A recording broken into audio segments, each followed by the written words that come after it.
Friday, October 16th, 2020, coming up on Roland Martin Unfiltered. More discussion after my interview with Ice Cube on yesterday. There's been a whole lot of chatter on social media, radio shows all across the country. We'll also talk about that. And the question is, what's next? Last night, Donald Trump and the former Vice President Joe Biden had separate town halls on different networks. We'll give you a recap of what took place. You know, Trump lied more, especially about HBCUs. Trump touted his economic gains, but what does that even mean to black people? We'll also discuss that. Prince George's County, Maryland State's Attorney Aisha Braveboy will join us to discuss her voters initiative that includes those incarcerated. For our Education Matters series, brought to you by A School Choice is a Black Choice, we'll talk about the importance of black male teachers. And Alabama Senator Doug Jones will join us to discuss his race. It's time to bring the funk. Roland Martin Unfiltered. Let's go. He's got it. Whatever the biz, he's on it. Whatever it is, he's got the scoop, the fact, the find. And when it breaks, he's right on time and it's rolling. Best believe he's knowing. Putting it down from sports to news to politics. With entertainment just for kicks, he's rolling. It's on go, y'all. It's Roland Martin, Rolling with Roland now. He's funky, he's fresh, he's real, the best. You know he's Roland Martin now.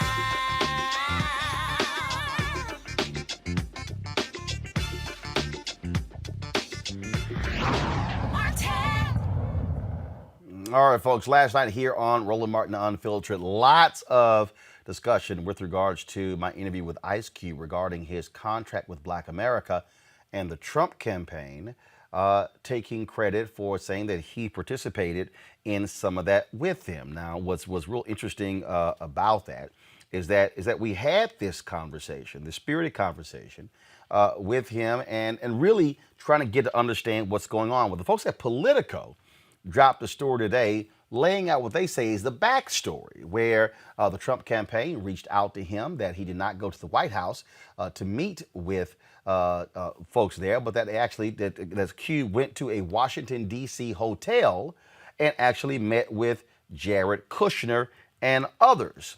Bottom line, the Trump campaign got exactly what they wanted out of this, and that's one of the things that is important that we talk about here, okay, and that deals with again how the campaigns play, how people roll, and how folks actually operate. And what this story laid out is, look, what the Trump campaign wanted is exactly what they got. That is the PR hit of Ice Cube essentially endorsing Donald Trump's Platinum Plan. Now, I sent emails to the Trump campaign saying, okay, who do y'all have who can come on to talk about the Platinum Plan? I'm still waiting. And one of the things that we talked about last night in this plan, which Cube felt was something that they took from his plan, was this right here, where the Trump people said, go to my iPad. President Trump's promise to Black America over 4 years: increase access to capital in black communities by almost $500 billion. All of the people who I have seen quoting this plan, they've all been saying Trump promised black people $500 billion. That's what they said. Yet, like I walked y'all through last night, if you actually go through this plan, if you go through it, the only $500 billion number you see deals with the annual $500 billion federal contracting opportunities. Please go to it. So again, you see it right here under jobs, jobs, jobs. If I scroll through, they say invest $20 billion towards broadband internet access, okay? But that doesn't say it's direct just to black people. Then they say increase opportunities for small business lending and create generational wealth opportunities with over $400 billion in lending. Well, is that the actual program? Is what they already do. I mean, there you go. Okay, you go down here. Increase the number of black-owned contracting businesses financial services entities, and private equity investment funds through regulatory reform and up to $40 billion in government funding alongside traditional private investment. Okay, so are they trying to say that the federal government is going to give $40 billion in government funding to black businesses? Really? Where? Where? Advanced lending relationships with financial institutions. How? How are you going to do that? Okay, let's go through here.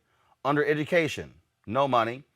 Increase the amount of Pell Grants and allow for vocational employment and second change homecomers. First of all, they can't even spell in their own plan. They can't even spell. I think they meant second chance homeowners. Okay, so let's go over here. All right, I'm walking through this here. I want y'all to I'm walking through this. I want y'all to see this here. I want you to understand what I'm talking about. Right here, affordable care. Money, no. Safe streets, money, no. Prosperous black communities. Champion federal policy reforms to advance home ownership initiatives. I'm sorry, where? Where? I'm going through here. Show me the $500 billion. I want to see it. Show me the proof behind that whole deal. I don't see it. See, this is why y'all got to stop falling for the bumper sticker slogans. Donald Trump puts in big $500 billion. Folks like, ooh, Trump. It's a lie. It's a lie. They can't back it up. It's a lie. Now, I've had people tell me, and I've had people already hit me up and they go, well, like, I don't understand people who keep saying Joe Biden doesn't have a black plan. Okay, so what is this? The Biden plan for Black America. Okay, so since people want to say that, so let's go through here. So they talk about COVID, they talk about coronavirus, talk about all those different things like that. Okay, so here, invest in African American business and entrepreneurs. They lay out in terms of the approximately 4% of small business owners are African American, even though they make up 13% of the population. Ensuring equal access to credit. So they lay those things out. Double the funding for state small business credit initiatives. Okay, that's double the funding. That's what it says. Expand the new market tax credit, making the program permanent, and double the community development financial institutions funding. Okay, so they said double the existing funding, and it lays out in here, okay, the actual programs. They're naming the programs. Improve and expand the Small Business Administration programs that most effectively support African American owned businesses. Okay, they lay it right in here. SBA, Trump was going to cut it by 25%. He says it right here. Okay, it's right here. Make permanent the successful Community Advantage Loan Program originally created by the Obama-Biden administration. It's right there. Increase opportunities for African American owned businesses to obtain or participate in federal contracts. This is what they say. In the aftermath of the 2008-2009 financial crisis, well over $100 billion of federal prime contracting dollars were awarded to minority-owned businesses. Okay, then they say it increased nearly 30% from $30.6 billion to $39.1 billion. Okay, they explain also that happened under Obama. Then they say increased funding for the Minority Business Development Agency, which actually Trump administration had pushed a 75% cut in the MBDA's budget. Okay, protect small disadvantaged businesses with state contract from federal and state contract bundling, which often locks out African American owned smaller firms from effectively bidding on procurement contracts. Now let me unpack that. Okay, allow me to unpack that. That is the exact, listen to me clearly, y'all, and see, because this is what happens when you don't read and when you don't study and when you don't have any knowledge, and then when you come up with stuff and you haven't even understood what has actually happened. So let me unpack that. So I want you to go back to this, to the iPad, Henry.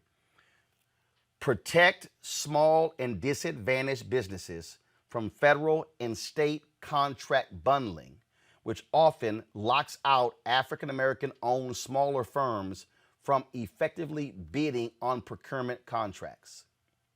Biden will build on the anti-bundling provisions of the Small Business Jobs Act of 2010 by having the Office of Management and Budget, SBA and MDBA, conduct a government-wide review of existing contract bundling to determine whether agencies are following existing rules and whether agencies have the ability to further ensure small business participation in federal and state procurement opportunities. Now allow me to unpack. In 1973, when Maynard Jackson was elected mayor of Atlanta, Maynard Jackson realized that African Americans were getting 0.0012% of all city contracts with the city of Atlanta. What Maynard Jackson realized when he became mayor is that one of the ways in which black businesses were frozen out of opportunities is that what they did is they said, and this is the rules that are written, in order for you to bid on a prime contract, you need to have been a prime contractor before. Let me repeat that for some of y'all who missed it. In order for you to become a prime contractor, you have to be a prime contractor before. Which means that if you are a black business and you do not have the capacity to actually bid on larger contracts, you are always going to remain a small business, which means that you will never have the capacity to be able to grow. So, what did Maynard Jackson do? Maynard Jackson studied these rules. Maynard Jackson then said, what we're going to do is we're going to break up these large contracts into smaller contracts to allow for black-owned businesses to compete for them as prime contracts, okay? Which meant that if you were a black firm, once you were able to get one prime contract, then you now can bid on any prime contract. What Maynard Jackson also did was call the banks into his office and say, you're going to provide credit lines to the black businesses who have city contracts because you know they're going to get paid. They simply can't float their businesses for 180 days. So why is this important? I talked to the U.S. Black Chambers, Inc. when Donald Trump became president. And one of their criticisms is that the Trump administration went back to bundling contracts, which meant that African American and other small business owners would not be able to then compete because they can't compete for the big contracts. That, folks, is how we're frozen out. And so here we are having this conversation, talking about plans. Please show me where in Trump's plan there's anything that talks about that very issue. Okay? Go back to the Biden plan. Provide African-American entrepreneurs and other small business owners technical assistance. It lays it out. Reserve, now here's a critical one here. Reserve half of all the new PPP funds for small businesses with 50 employees or less. Got it. All right. Accessing loans. Okay. They talk about supporting African-American churches. Expand African-American home ownership. Biden will invest $640 billion over 10 years so every American has access to housing that is affordable. You got that. Help families buy their first home and build wealth by creating a new refundable, advanceable tax credit of up to $15,000. Tackle racial bias that leads to homes in communities of color being assessed by appraisers below fair value. Y'all, I'm just reading to y'all all the plans. Roll back Trump administration policies, gutting fair lending and fair housing protections, strongly enforce a fair credit reporting laws, and create a new public credit reporting agency. That's all right here in the plan. Protect homeowners and renters from abusive lenders and landlords through a new home ownership and renter bill of rights. It's all right there. Roll back Trump administration policies gutting fair lending and fair housing protections for homeowners. Okay, it's right there. Hold financial institutions accountable for discriminatory practices in the housing market. It's right there. Restore the federal government's power to enforce settlements against discriminatory lenders. It's all right there. Strengthen and expand the Community Reinvestment Act to ensure that our nation's banks and bank and non-bank financial services institutions are serving all communities. Eliminate local and state housing regulations that perpetuate discrimination. It's all right there.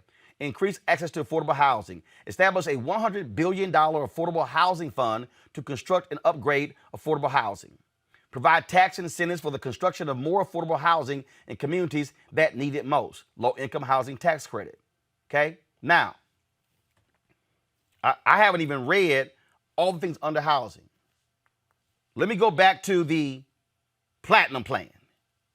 This is what the Platinum Plan says about housing. Go to my iPad. Champion federal policy reforms to advance home ownership initiatives.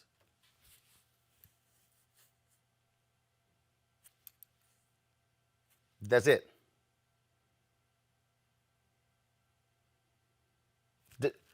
Maybe y'all missed that. Go back. Champion federal policy reforms to advance home ownership initiatives. That's it's. Let me make it bigger. Y'all see that?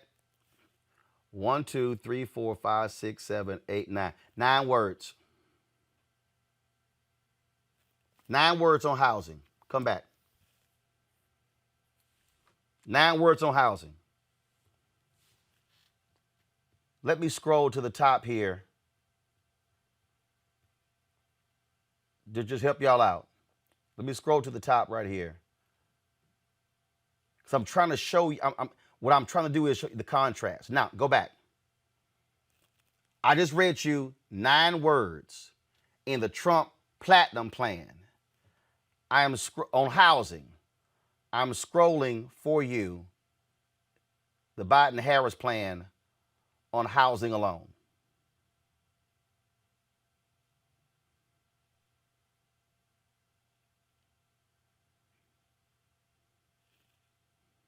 I'm not done. Right there. When we start to have conversations about what folks are doing and they're not doing, it's important for us to have real conversations. It's important for us not to get caught up by the okie doke, by what somebody throws out. Now, last night, I discussed this as well. A lot of people, and I hear all the time, the CDC ain't done nothing. I read some of this last night. I'm going to read all of it. Okay? The Congressional Black Caucus sent me this, and they said, here's what we've done and what Ice Cube's contract with Black America says and what Trump's Platinum Plan says. Go to my iPad. Okay? Ice Cube's CBWA calls for ending qualified immunity, banning chokeholds, and the elimination of no-knock warrants. CBC Fact, the George Floyd Justice and Policing Act, which passed the House in June, calls for all of this and more, including a national database to ensure repeat offenders are not hired. But Leader Mitch McConnell has refused to take it up for a vote. Which means that one of the things that Cube has in his CBWA, the CBC has already passed in the House. But the Republicans won't take it up in the Senate. Next item. Trump's Platinum Plan makes Juneteenth a federal holiday. Fact, the bill would have passed, but Wisconsin Senator Ron Johnson in July blocked it. Donald Trump didn't say a word. Ice Cube CBWA wants to make anti-lynching bill law. CBC Fact. That was passed in the Emmett Till anti-lynching bill introduced by Representative Bobby Rush. Republicans in the Senate refuse to take it up. Ice Cube's plan calls for baby bonds of $1,000 for all new babies. CBC Fact, this is in the CBC's Jobs and Justice Act, which was passed. CBC Ice Cube's plan proposes a plan for neo-reconstruction. CBC says we gave President Trump a 125-page detailed plan to do this in 2017. 4 years later, we've seen nothing. Ice Cube proposes a one-time interest-free home loan for qualified Black Americans. CBC says this plan only addresses access to a loan for certain Black people. It does not address necessary relief provisions to prevent foreclosures and expand forbearance for homeowners. But the CBC Jobs and Justice Act does. Ice Cube's plan wants a jobs skill training program.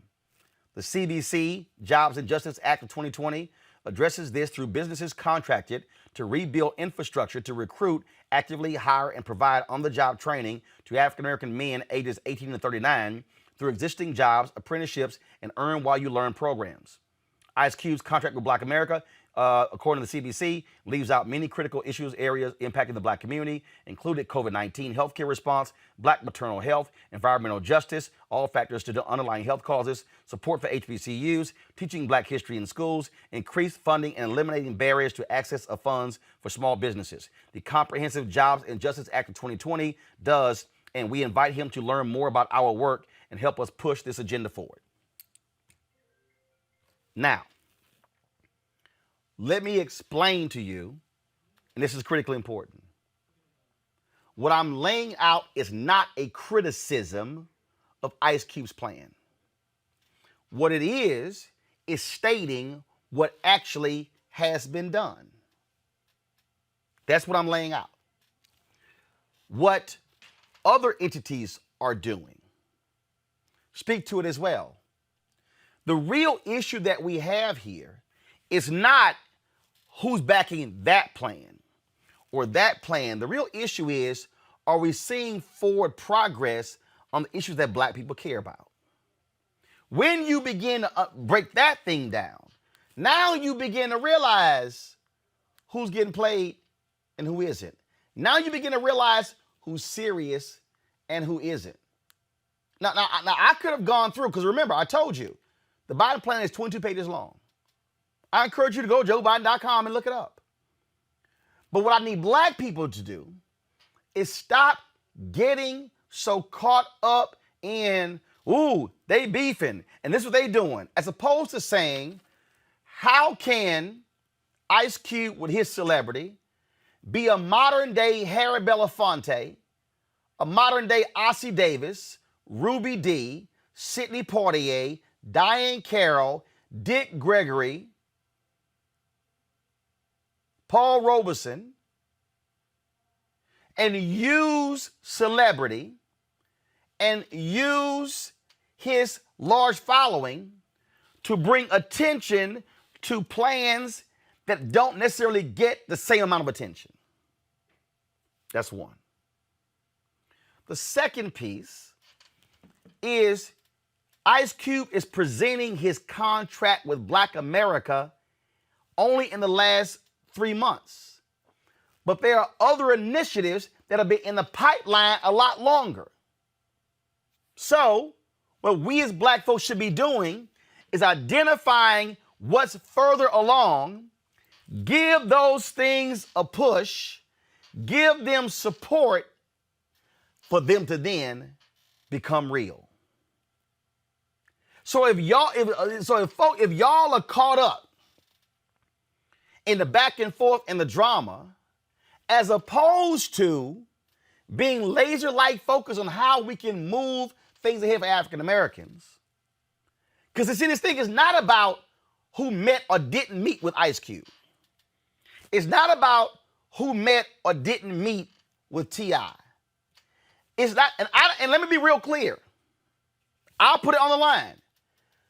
Celebrities are not going to lead Black people to the promised land.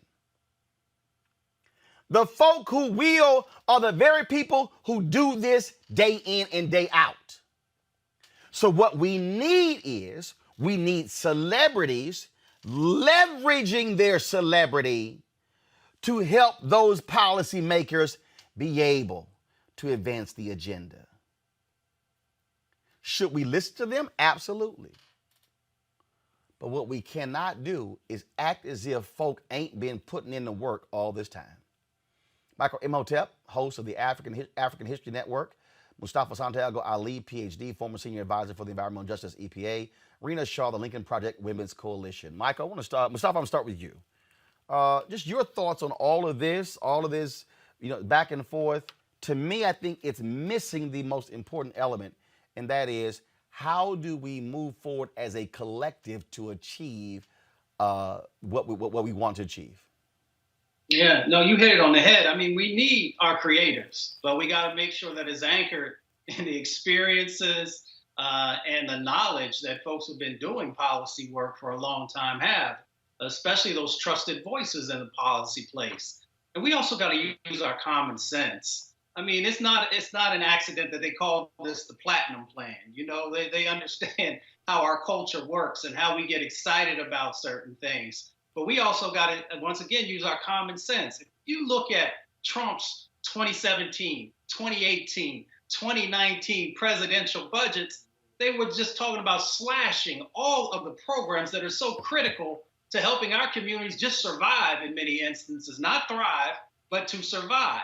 If you want to just pay attention to what's going on in the moment, as you pointed out around the PPP, folks should also be asking the question, why is it that there weren't other directed programs from Trump or the Republicans saying, we know that there are these disproportionate impacts that are happening in this COVID-19 moment to African Americans, the Latinx folks, the indigenous folks. And here are those additional resources and steps that we're going to put in place to actually help you to protect your lives and to also give you that economic backing that is so critical. When someone doesn't do that, that tells you that you are not a priority for them in the past, in this moment, or in the future because of those resources. And that focus is not there. They also know that disproportionately a whole bunch of us are dying, so there'll be even less of us that are there. So folks just got to spend a little bit of time and actually just unpacking, as you said, the actions of folks. It's like that old saying, when someone shows you who they are, believe them. Trump has shown you exactly who he is and who he cares about. Michael, again, what I don't do, I don't waste my time with gossip. Exactly. I saw that dumbass Boyce Watkins somebody sent me a video where he was like, oh, Roland Martin tried to pin Ice Cube down. No, I didn't. We actually were presenting facts. We were discussing the plans. This wasn't, I'm trying to pin Ice. No. My whole deal was, this is what they said, $500 billion for black people. I simply pointed out that was a lie. Right. Well, first, a few things. One, and I have friends who are on different sides of this equation, so I deal with what I deal with. So let me put it like that. One, I want to thank you for the interview you did yesterday with Ice Cube. Okay, because you allowed Ice Cube to explain his side of what happened, number one. Two, I applaud Ice Cube for pulling together policy experts to put together this agenda. I applaud him for this because he didn't have to do this. And see, one of the things we have to understand is that the hell that he has gotten over the past 48 hours, that'll make the next celebrity who has resources, who really wants to do something to help our people, and they may want to do something even on a larger scale than Ice Cube. They may have all the wherewithal to pull it off, and they may say, well, wait, I saw how they treated Ice Cube, and he was trying to help black people. Okay, so I don't even want to have anything to do with this. Ice Cube is learning, and I think he really means well. But we also have to understand, as I told you last Friday on your show, Roland, Trump's plan is the fool's gold plan. Okay? The Trump campaign is using Ice Cube. Ice Cube, I think, wants to help his people, and he means well. I talked about this last night on my show. One. Two, Biden's plan came out May 4th, 2020. People have to understand this.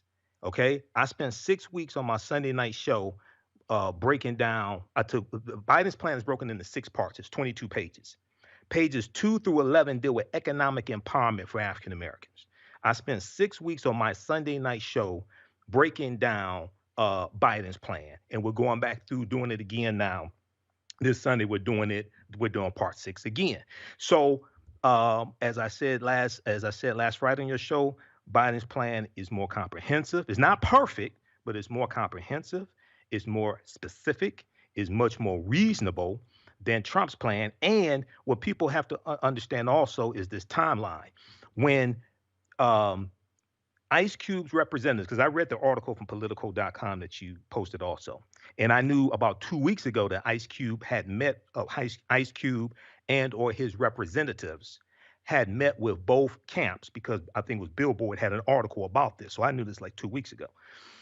When the Trump campaign met with Ice Cube's representatives, they had not released their quote unquote black agenda yet, their platinum plan. They altered it to incorporate some of Ice Cube's contract with Black America. Then they released their 2-page agenda that I call the Fool's Gold Plan. Now, number one, I want to see what it looked like before they incorporated something from Ice Cube's contract with Black America, because it's horrible as it is now, Trump's plan, okay?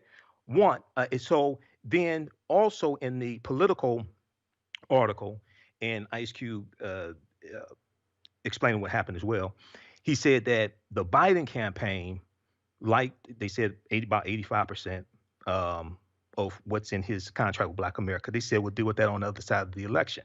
It's important for people to understand the Biden campaign had already released their Lift Every Voice plan.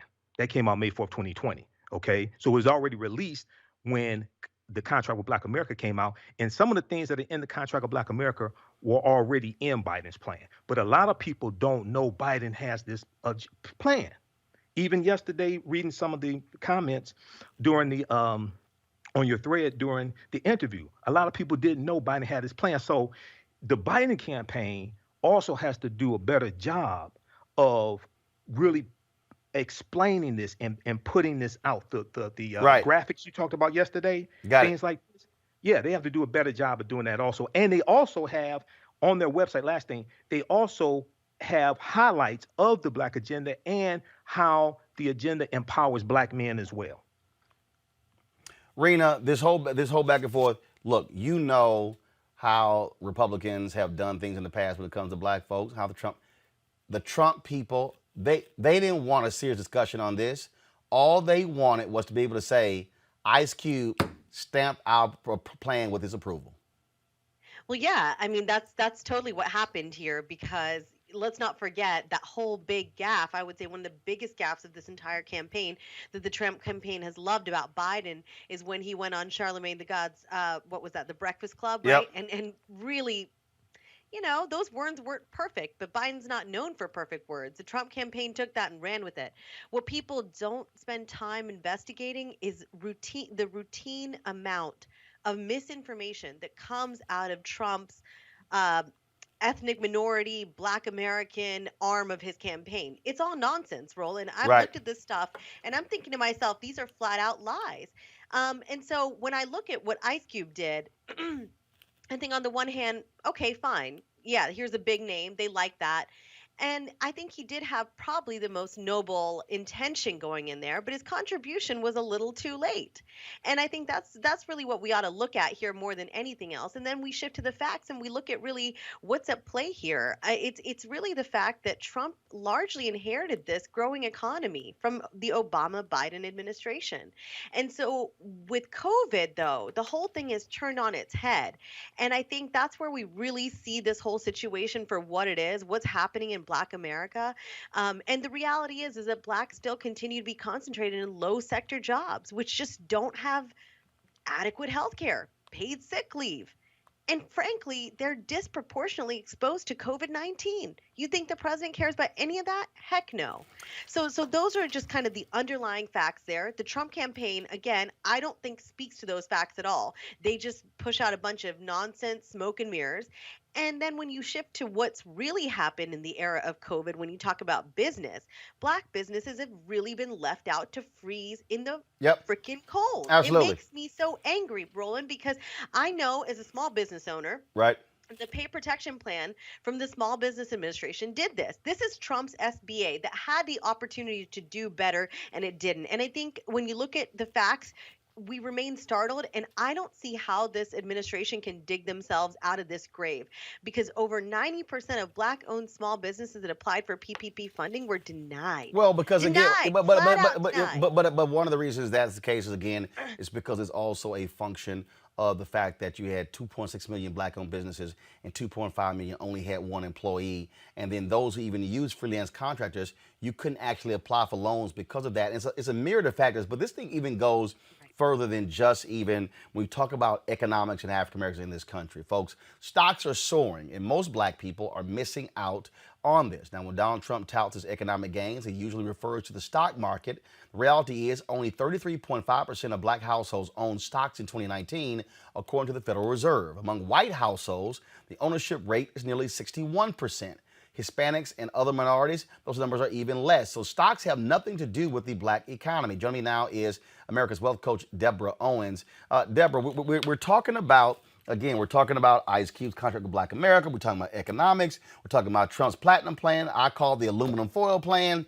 We're talking about the Biden plan as well. The reality is this: when we are talking about African Americans and economics and how we have been left out of so many different areas, to Rena's point, you have to look at the jobs that we're in. You have to look at our disposable income. You have to look at, do we have the ability to be able to take $1,000 or $5,000 and put it in the stock market? Look, the folk out here who are getting rich are the individuals, frankly, who own homes, who likely have those homes paid off. Individuals who, with the amount of money they're making, the reality is you cannot have a discussion about black people in the stock market and completely ignore racism, redlining, and discrimination in hiring, in housing, in corporate America, in government, all of that. It all is intertwined.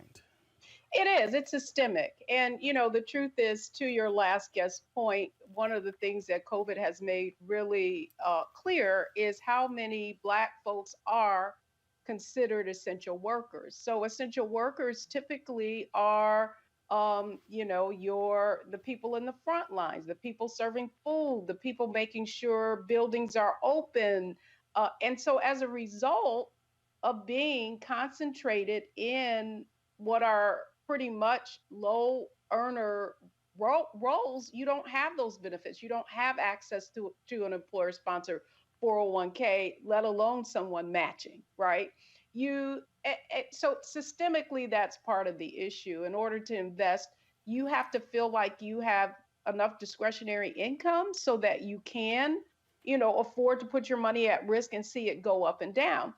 But I think what was really interesting in the article was talking about the fact that even high income earner African Americans have a tendency to what are risk averse, right? Don't want to see their money go up and down, are more likely to be invested in real estate or insurance products. And so at the end of the day, there are just a couple of things going on. I mean, the stock market is not the economy. And yet, I think what many people don't understand is that the reason that the stock market is making these new heights has nothing to do with companies making a lot of earnings and more to do with monetary policy. And so what do I mean by that? I mean that basically the Fed is keeping interest rates really, really low, and there's nowhere for the money to go. Couple that with the fact of this most recent tax cut by this administration, which made basically, if you own stocks or capital gains, you really benefited from it. So, and if you think about it, Roland, the last time I was on your show, we were discussing the fact that an NFL player who was a millionaire went into an investment firm and wanted to be considered a high net worth client, and they denied him access. Yeah, that was a case out of Arizona, J.P. Morgan out of Arizona. Right, and so it is systemic. What I know to be true is that every day a person of color, a Black person, reaches out to a financial services firm, and because we don't have perceived enough, what are perceived to be enough assets, or don't know the right questions to ask, we're denied access. And so there's so many layers underneath here that I don't think were even covered in the article. And people wonder why Black folks are skeptical of these institutions. Well, it only takes an example like that NFL player doing everything that he can, you know, actually moving $800,000 in assets, and yet still he was denied. Well, and last question here. The thing I need folk to understand, and I've got somebody here that the folks are like, oh, it's easy to do stocks. You can buy stock for as little as $1, and it's simple. No, it's not that simple. Okay, it's just simply not that simple because you gotta know what the hell you're buying. You gotta know what you're investing in. You got, I mean, all sort of stuff along those lines. But the thing that people don't want to deal with this is that if you, and again, I go back to these competing plans with Trump and Biden, and Ice Cube is absolutely right. No one plan goes far enough, but I can tell you which one goes a hell of a lot further than the other. I can tell you what's a BS plan, which is Trump's so-called platinum plan, which is embarrassing in itself by naming it a platinum plan for Black folks.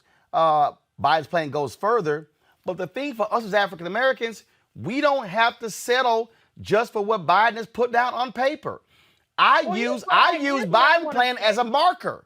That's like, oh, Here's what I want to say. that's a though, marker. We have to save ourselves. I mean, if we know nothing else in the past 4 years, it is clear that even what we perceived as being allies, or buying into the American dream and thinking that if we did all the right things, if we got a college education, a degree, if we had that six-figure career, that things will open up for us. And the truth is that so much of the lack of ownership of stocks and not participating in this most recent move in the stock market has a lot to do with the fact that most people have someone to show them how to invest. Right. I am somewhat taken aback by the number of people who are using apps and have absolutely no idea what they're investing in. And so my fear is thinking that things are simple, investing in the moment the market goes down, then you become afraid and you say, oh, well, that didn't work, right? So, I mean, I guess the point that I want to make, Roland, and the reason that I started Wealthy You because we need to have a fundamental understanding of how the financial markets work and how to use the same knowledge, insight, and intellect that we use as consumers. We really have to learn how to use that intel and begin to invest in those same companies. And what you have to do is have a basic knowledge of how to do so.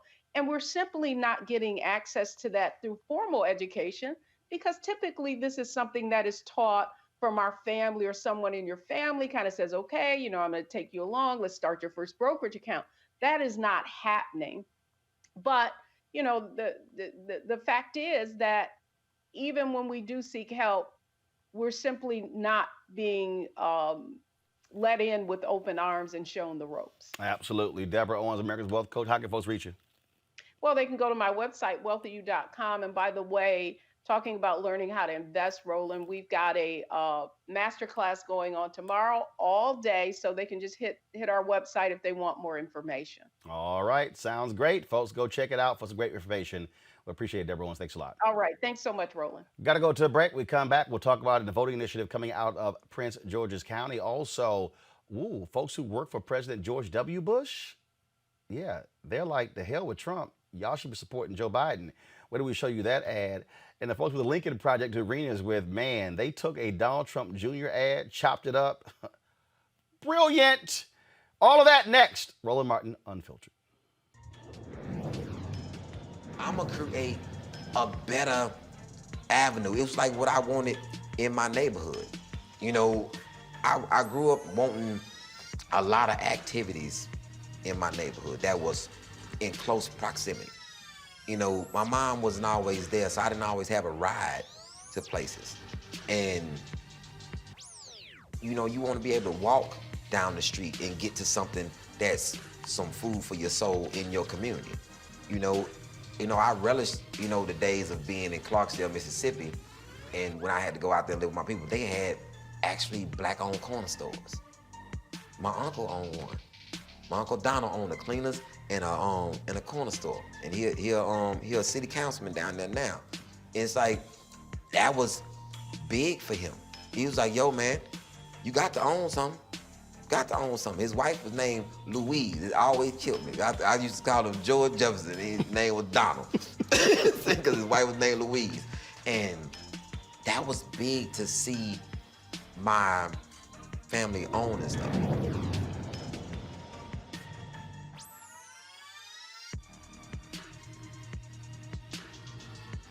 You're right.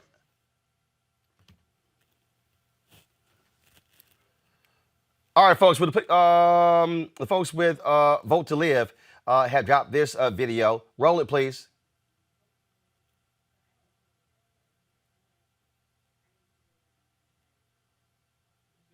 A voteless people is a hopeless people. That's it. That's all I got.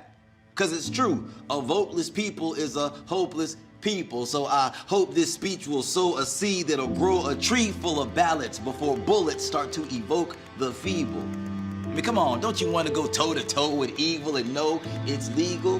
Nope. Cool, I could just go to sleep too. Then I'm complicit, letting the system in need of revision remain consistent, though I know it needs new.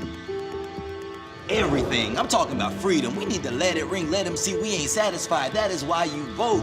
We need you. Because then there's voter suppression, which is so deceitful. It's not only gross, it's lethal. It goes to show the lengths folks will go just to control the people. And I like Drake, but we can't go back to back. 2016 can't go back to that. In other words, no to sequels. Now just think about all the great things voting leads to. Civil rights, healthcare, clean air, marriage equality, and now you can smoke some weed too. Because voting is more or less forward steps for the ones who couldn't before us get what was constitutionally theirs, from formerly enslaved, suffrage parades, immigrants detained, to the poorest vets. I mean, this could be America's best performance yet. But you're right. It's your right to abstain, but if you don't participate, then you can't complain if they counterclaim or deface and maim or set aflame or start taking aim at your pursuit of happiness, your liberty, or your life. You only get one, so I guess vote to live. Yeah, vote to live.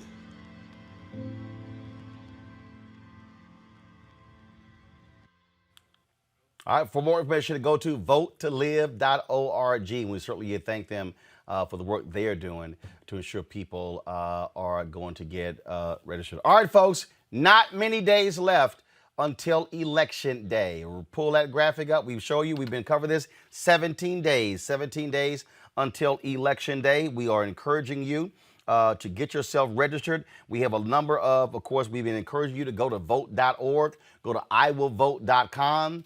To be able to get registered. Just 17 days left. Check your registration. Now, here are the voter registration deadlines. A lot of your states have already passed. These are the voter registration deadlines. What's today? Today is October 16th, so we can ignore most of these. Nebraska, today is your deadline.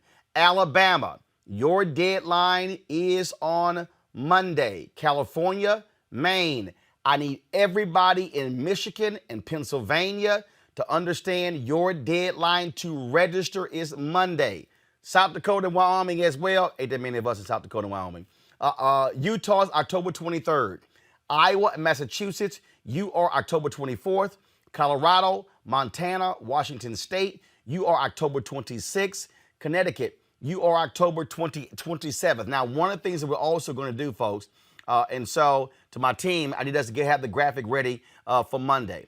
We're going to show you the states where they have, first of all, we're going to start showing you where early voting is taking place. We're going to also start showing you where there's early voting registration. Then we're going to show you the states where there is same day voter registration on Election Day. So you need all that information so you're going out there. Now, folks, in Prince George's County, the state's attorney, Aisha Braveboy, has launched Operation Protect the Vote for All. She wants to ensure that voter intimidation doesn't take place in the majority black jurisdiction during this general election. The initiative focuses on making sure vulnerable populations such as immigrants, senior citizens, and those in the LGBTQ community are not intimidated and can vote. Another part of the plan will also determine which of the estimated 500 people currently housed in the county jail are eligible to vote. She joins us right now. Glad to have you back, Aisha. Thank you so much for having me, Roland. So, Donald Trump literally called for his people to intimidate folks in the polls. I mean, he literally said it. Republicans say they want to draft 50,000 volunteers to literally go to the polls to watch others as poll watchers. There's no longer a consent decree that in place that keeps them from doing it the first time in 20 years as well. Well, let me say, if they come to Prince George's County and try to intimidate voters here, I want them to know that voter intimidation is a crime, and my office will prosecute anyone who offends voters at the poll. You know, this is a very important, critical election, and we understand that the president does not want people to vote because his concern is that voters will actually show up and vote their conscience, and he won't be where he is now.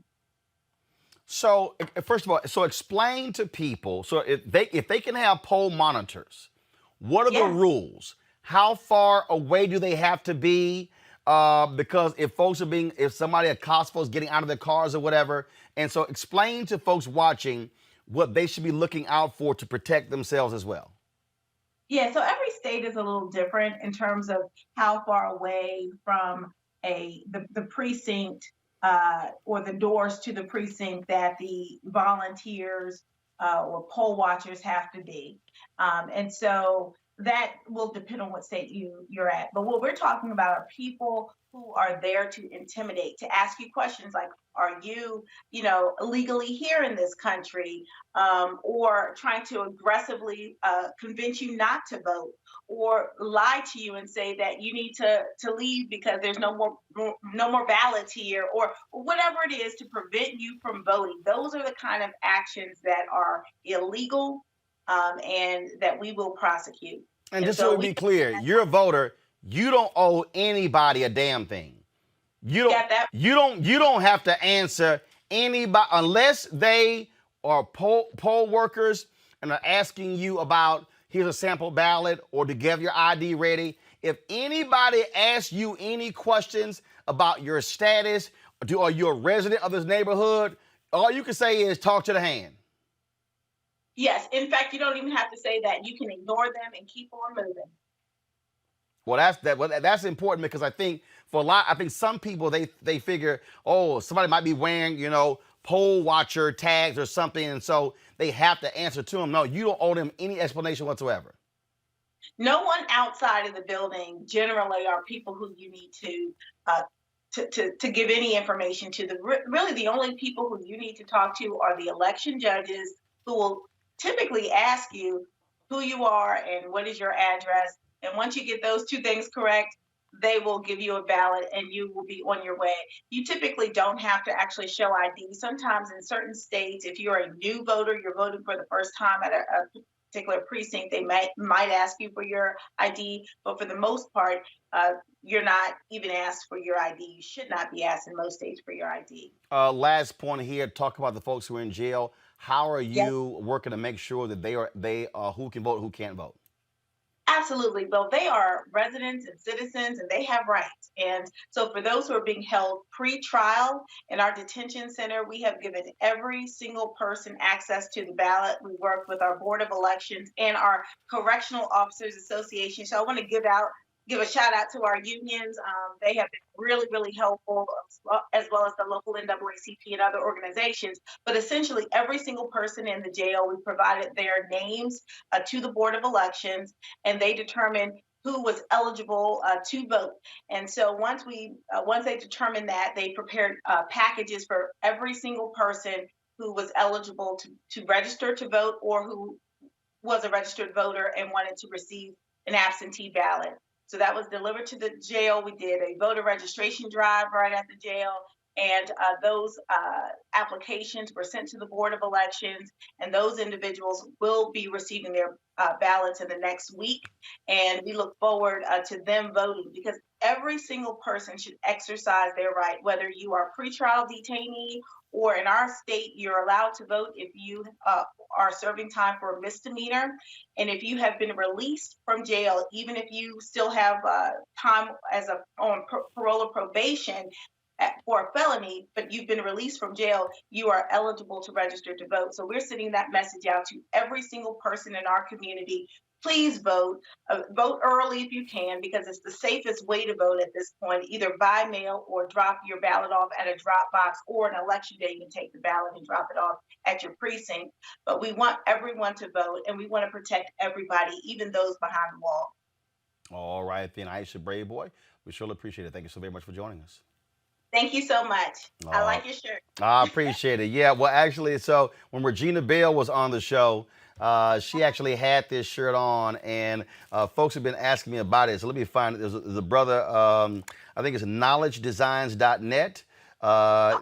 He actually sent me the shirt. I wore one last night as well, and so he has them on. I'm double checking right now. So yeah, the website is knowledgedesigns.net. And so we certainly appreciate them for shooting this to me for me to rock on the show. Thank you. Thank you. Enjoy. I appreciate it. Keep giving them hell. All right. Thank you. All right. Thanks a bunch. Folks, again, we're talking about, again, the election, what is going on, and what we're seeing last night. Of course, there were competing town halls on NBC and ABC. Joe Biden was on ABC. Donald Trump was on NBC. Here's a recap of what took place last night. Do you have any remaining symptoms from COVID? Nothing whatsoever. I'm great. I feel good. How severe were your symptoms? In particular, did you have pneumonia? Well, I'll tell you what happened. I didn't feel good. I didn't feel strong. I had a little bit of a temperature. The doctors at the White House are fantastic, as you can imagine, and they really didn't want to take a chance. And they said, "Let's go to the hospital." I said, "That's okay. I'm going to, respond to what you say." And we went over to Walter Reed, where you have tremendous professionals. They gave me Regeneron and Remdesivir both, and all I know is I felt good the following day. I felt really good. Did the doctors ever tell you that they saw pneumonia on your lung scans? No, but they said the lungs are, a little bit different, a little bit perhaps infected. You were asked point blank to denounce white supremacy. In the moment, you didn't. You asked some follow-up questions. Who specifically? A couple of days later, on a different show, you denounced white supremacy.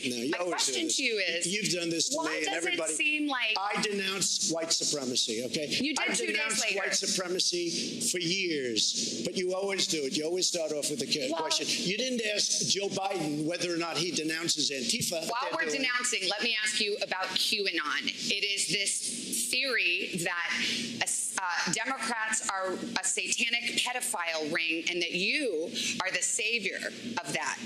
Now, can you just once and for all state that that is completely not true, so and that disavow QAnon in its entirety? I know nothing about QAnon. I just told you. I know very little. You told me, but what you tell me doesn't necessarily make it fact. I hate to say that. I know nothing about it. I do know they are very much against pedophilia. They fight it very hard, but I know nothing about it. They believe it is a satanic cult run by the deep state. The subject. I'll tell you what I do know about. I know about Antifa, and I know about the radical left, and I know how violent they are and how vicious they are, and I know how they're burning down cities run by Democrats, not run by Republicans. Senator, will you accept a peaceful transfer of power? You have said repeatedly, the only way we lose this election is if it is rigged. Now, that is simply not true. The fact is either candidate can lose fair and square without ballot fraud. So will you accept the results of the election? That's the way I want it to be. But when I see thousands of ballots, right, unsolicited ballots being given out by the millions, and thousands of them are dumped in dumpsters, and when you see ballots with the name Trump, military ballots from our great military, and they're dumped in garbage cans. That is a handful. We could go all night, which we won't. No, but no, we it's could go all happening every night, day. one by one, a single case, a single day. You're talking about 150 million votes. Your own FBI director says there is no evidence of widespread really? fraud. Well, then he's not doing a very good job. And the answer is yes, I will. But I want it to be an honest election, and so does everybody else. On behalf of voters, who do you owe $421 million First of all, to? let me answer. What they did is illegal, number one. Also, the numbers are all wrong with the numbers they released. And just so you understand, when you have a lot of real estate, I have real estate, you know a lot of it, okay? Right down the road, Doral, big stuff, great stuff. I'm very when I decided to run, I'm very under-levered, fortunately, but I'm very under-levered. I have a very, very small percentage of debt compared, in fact, some of it I did as favors to institutions that wanted to loan me money. $400 million compared to the assets that I have, all of these great properties all over the world, and frankly, the Bank of America building in San Francisco. I don't love what's happening to San Francisco. Well, do I hear you right? It sounds like you're saying $400 million isn't that much. One of the biggest office buildings. But are you confirming that yes, you do owe some $400 million? What I'm saying is that it's a tiny percentage of my net worth. Many people believe that the true swing demographic in this election will be black voters under the age of 30. Not because they'll be voting for Trump, but because they won't vote at all. I myself have had this exact same conflict. So my question for you then is, besides you ain't black, what do you have to say to young black voters who see voting for you as further participation in a system that continually fails to protect them? Well, I say, first of all, as my buddy John Lewis said, it's a sacred opportunity and right to vote. You can make a difference. If young black women and men vote, you can determine the outcome of this election. Not a joke. You can do that. And the next question is, am I worthy of your vote? Can I earn your vote?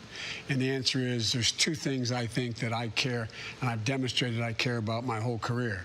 One is, in addition to dealing with a criminal justice system to make it fair and make it more decent, we have to be able to put black Americans in a position to be able to gain wealth, generate wealth. And so you look at what that entails. It entails everything from early education. That's why I'm supporting making sure that we in Title I schools, as you know, schools with the least tax base to be able to support their schools. I increased the funding for them from 15 to $45 billion. In addition to that, I provide for $70 billion for HBCUs for them to be able to have the wherewithal to do what other universities can do because they don't have the kind of foundational support they need. In addition to that, if you're a young man about to graduate or you graduated from school and you want to own your first home, well, it's awful hard to get the money, depending on the background, what your economic background is, to get a down payment. So we're going to guarantee first-term home buyers a $15,000 down payment for first-term home buyers. I believe it's inconsistent when millions of people already voted to put someone on the court. I think it should have been held until this election is over. See what the makeup of the Senate is going to be. If the president wins this election, he should be able to. How about that question of expanding the court? Here's what you said exactly 1 year ago tonight at a Democratic debate. You said, I would not get into court packing. I would not pack the court. That's not what you're saying now. Is the nomination of Judge Barrett reason enough to rethink your position? What is the nomination? What I wanted to do, George, if I had answered the question directly, then all the focus would be on what's Biden going to do if he wins, instead of on, is it appropriate what is going on now? And it should stay. This is the thing that the president loves to do, always take our eye off the ball. What's at stake? One of the things Pete has suggested is, and there's a number of constitutional scholars have suggested as well, that there are at least 4 or 5 options that are available to determine whether or not you can change the way in which the court lifetime appointment takes place, consistent, arguably, with the Constitution. I have not been a fan of court packing because I think it just generates what will happen. Whoever wins, it just keeps moving in a way that is inconsistent with what is going to be manageable. So you're still not a fan? Well, I'm not a fan. I then say it depends on how this turns out. Not how he wins, but how it's handled. How it's handled. Your view on the crime bill that you wrote in 1994, which showed prejudice against minorities. Where do you stand today on that? Well, first of all, things have changed drastically. That crime bill, when it voted, the Black Caucus voted for it. Every black mayor supported it across the board. And it didn't. The crime bill itself did not have mandatory sentences except for two things. What it had 3 strikes and you're out, which I voted against in the crime bill, but it had a lot of other things in it that turned out to be both bad and good. I wrote the Violence Against Women Act. That was part of it. The assault weapons ban and other things that were good. What I was against was giving states more money for prison systems that they could build, state prison systems. In the meantime, an awful lot of people were jailed for minor drug crimes after the Exactly crime bill right. Was it a mistake to support it? Yes, it was. But here's where the mistake came. The mistake came in terms of what the states did locally. Now, there was a moment during the Trump town hall where this sister, asked him this question that was quite interesting, if you will, and in what he had to say. Of course, it dealt with this topic. Go to it. As a Democrat, hi Cindy, what's your question? Good evening, Savannah. Cindy, Good thank evening, you. Mr. President. Thank you very much. As the mother of a young male of color, I have raised him to respect authority, not only because it's the right thing to do, but also out of fear that he may face profiling or be considered a criminal. As an educator, I've also had similar conversations with my high school students. Mr. President, what will you and your administration do to better prepare our law enforcement officers to work in collaboration with the communities that they serve, and also to protect the lives of innocent Black and Latinos from police brutality and injustice? Right. I fully understand the question, and I saw everything that you saw over the summer, and it was a terrible thing to watch. We were very strongly, we have a senator named Tim Scott from South Carolina. He came up with a bill that should have been approved. It was great. It was a bill that was strong in terms of law enforcement and strong in terms of enforcing the proper thing and doing the proper thing by law enforcement. And the Democrats just wouldn't go for it. They wouldn't go for it at all. And I don't know why, because it was a really great bill. But I do have to say this. And some people don't like it when I say it, but a lot of people agree. I have done more for the African American community than any president, with the exception of Abraham Lincoln. Criminal justice reform, prison reform, historically Black colleges and universities. I got them funded. They were on a year-to-year basis. They could have been put out of business. As soon as our country had a little bad year, they would have said, I'm sorry, we're not going to fund you. I got them 10-year funding and financing, and more than they even asked for. I became very friendly with a lot of the heads. But we've done more, and of course, opportunity zones. But criminal justice reform, everybody said it could not be done. President Obama and Biden never even tried to do it. They never even tried. But I say that, and I say it often. I'll say it loud, and I'm very proud of it. And I have a great relationship because of what I've done with the African American community. I'm very proud of it. Let's go to our next question. We have Paulette Dale. She leans slightly to Biden. She voted for Clinton in 2016. She's registered as a Republican. Michael, that's a flat out lie. That man lied so often that, first of all, he did. The HBCU thing is a lie. Biden and Obama didn't try to do criminal justice reform. It was one of the first bills Obama signed, which lowered the crack cocaine to powder cocaine disparity. That's a lie. Right. They tried to actually get a broader criminal justice reform bill, but the Republicans would not participate. He's, again, lying about HBCUs. And then, and look, the reality is the last Republican who actually had a real plan for Black America economically was Richard Nixon. That man just lied his ass off again. And so and I'm sitting there and I'm like, hey, Guthrie, you want to say something? Oh, well, look, Roland, here's the thing. He lied his behind off. I didn't watch it on MSNBC or NBC, but I've got the recap from NBC News. I've got the fact checking from the Washington Post. I watched it on ABC News, okay? I watched Biden on ABC News. Here's the thing, very quickly. Number one, when you talked about 2015, there was bipartisan support in the U.S. Senate for an earlier version of the First Step Act. It was blocked by Jefferson Beauregard Sessions III, U.S. Senator from Alabama, and Senator Tom Cotton, U.S. Senator from Arkansas. They blocked it. under President Obama in 2015. They tried to block the First Step Act this time. Go They ahead. tried to block the First Step Act this time, but here's the thing. How can Trump claim to be the champion of criminal justice reform and you nominate 2 attorney generals who are against criminal justice reform? You nominate Attorney General Jefferson Beauregard Sessions III of Alabama, who reversed the Smart on Crime initiative from Attorney General Eric Holder in 2013 that backed off of charging low-level nonviolent drug offenders with the longest, harshest sentences. Okay, Jefferson Beauregard Sessions III tried to back out of the consent decrees with the Baltimore Police Department and the Chicago Police Department that were negotiated by the Obama administration. There were about 24, 25 investigations into the patterns and practices of police departments under the Obama administration, more than any other previous administration, which led to about 14 or 15 consent decrees. Okay, now under Jeff Sessions and Attorney General William Barr, they have taken a hands-off approach to policing. This is what people have to understand. They've taken a hands-off approach to policing and basically stopped doing the investigations into the police departments. So when you go across the board, you see them reversing the policies from the Obama administration, okay? But a lot of people don't know that these policies were in place under the Obama administration. And then the other thing is when we look at Donald Trump saying that he's done more for African Americans since Lincoln. Look at the fact checking from the Washington Post. Once again, that's a lie.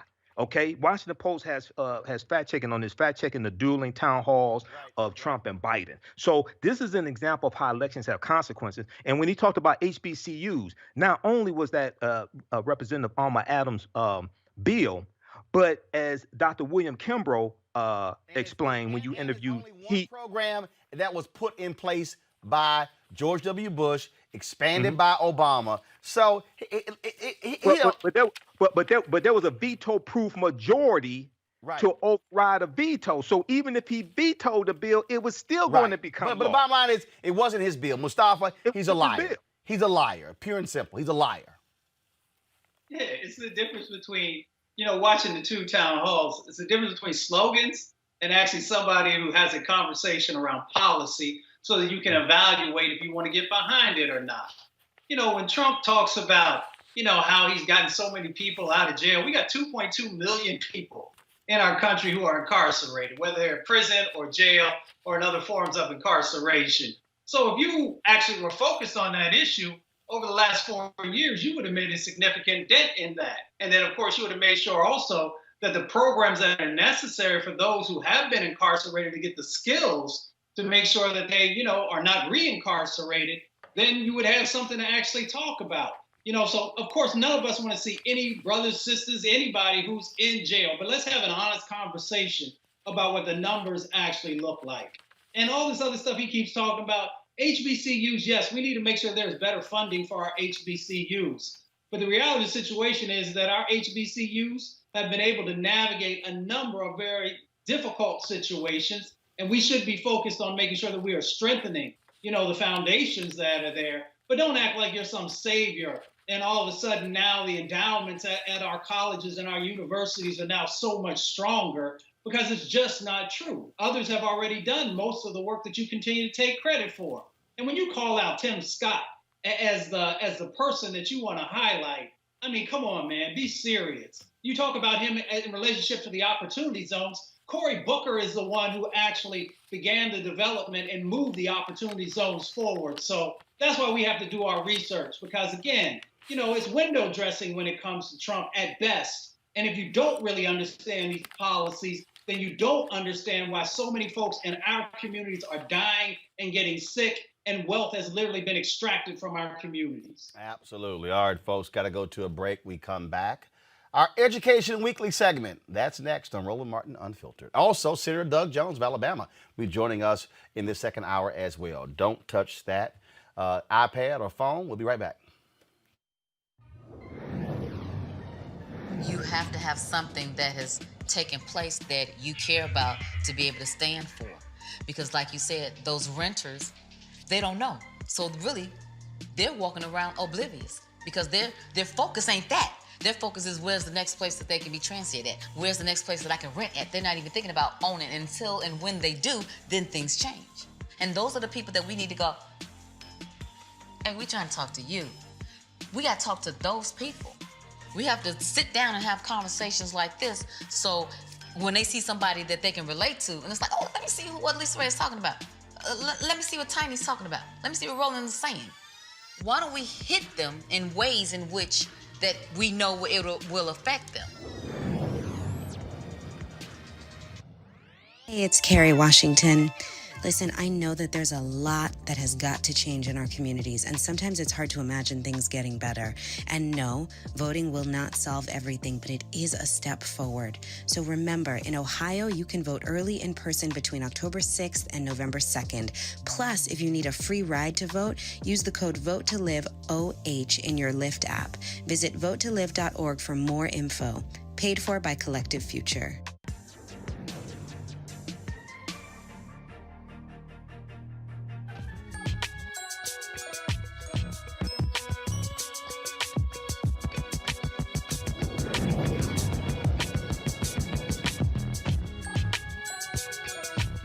All right, folks, our Education Matters segment is powered by School Choice is the Black Choice. All right, folks, black men make up only 2% of the nation's teaching force, but their presence in the classroom is shown to improve outcomes for students, especially young black boys. A study by the Institute of Labor Economics found that low-income black students who have a black teacher, man or woman, for at least 1 year in elementary school are less likely to drop out of high school and more likely to consider college. Still, only 7% of teachers nationwide are black. Joining us right now is Terrence Martin. He is Terrence Martin, Sr., Executive Vice President of the Detroit Federation of Teachers. Terrence, the thing here is interesting when we talk about this whole issue. I've had Sean Hartnett. He has a charter school here in Washington, D.C., and he specifically did this school for black boys. And what he said was, he was working in traditional public schools. He said, you know what? We got a laser-like focus. He said it was amazing because he controlled who he hired. He said he literally saw the transformation of these black boys who were excited about science, excited about math. And even in Senator Kamala Harris at the debate at Texas Southern University, she talked about what it means when a black child has a black teacher, but especially a black male teacher. And so what's really being done to get more black men in the profession, and what more needs to be done? Well, it's not enough done at the present moment. And I think that one of the things that we have to certainly consider is that the importance of having a black male teacher extends beyond what you see in the classroom. It actually goes into the home as well. When I taught 2nd and 5th grade here in the city of Detroit, I was probably the most consistent black male figure in many of my students' lives. I came to work every day. They can count on me. They knew what to expect. There were rules in place that I expected children to follow, and they followed it. And as you mentioned before, when you talk about the impact of black male teachers to black boys, it really gives them a sense of confidence, the same sort of confidence that you get from your father, knowing that you can do it. I'm here to catch you if you fail, but I'm also going to give you the tools to be successful in this life. And that's certainly something that's missing in our schools. Interesting. As I sit here and I think about elementary school, middle school, high school, I certainly can name a large number of black female teachers. But when you start talking about black male teachers, I mean, absolutely. I had Mr. Woods at elementary school, a brother. I had a Mr. Brewer in middle school, who was a brother. There were a number of brothers who were in high school, including Mr. Carey, a fellow Alpha brother of mine, Coach Mumphrey, who was my government teacher, another Alpha brother of mine, and so many others. And you're absolutely right. It's a different reaction when you are a black boy in school, when you choose to act a fool, and then you have a black male teacher who checks you, as opposed to a black female teacher or a white male teacher or a white female teacher. Yeah, and it's certainly a different connotation. And one of the reasons why I became a teacher is because of the great male teachers that I had at a very young age. I think I had my first black male teacher in sixth grade. And he was just outstanding. And just the way that he was able to relate to us in the classroom was just astounding. He looked like me.